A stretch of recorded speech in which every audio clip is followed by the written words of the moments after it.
Hey guys, welcome to our first recipe blog. আজি আমি আপোনালোকৰ লগত শ্বেয়াৰ কৰিছোঁ এটা চিম্পল ৰেচিপি ভিডিঅ'। এয়া প্ৰথমে কেৰাহীখন অলপ তেল দি লৈছোঁ। অকণমান দিছোঁ, বেছি দিয়া নাই।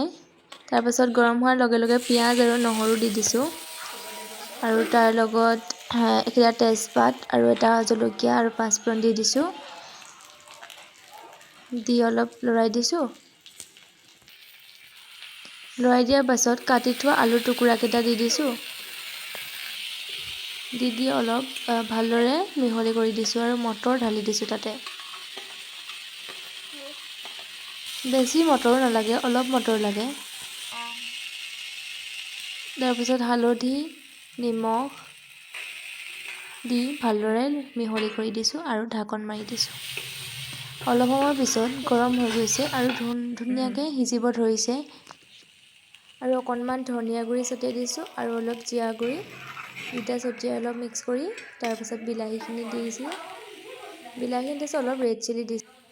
তাৰপাছত অলপ গৰম কৰি থোৱা পানী ঢালি দিছোঁ সিজিবৰ কাৰণে। সিজাৰ পাছত আৰু অলপ গৰম পানী দি দিছোঁ।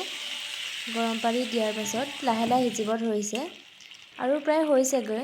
আৰু পানীখিনি প্ৰায় নোহোৱাই হৈ গ'ল আৰু আমাৰ ৰেচিপি কমপ্লিট হৈ গ'ল। আপোনালোকেও ট্ৰাই কৰিব যদি ভাল পালে ভিডিঅ'টো চাই।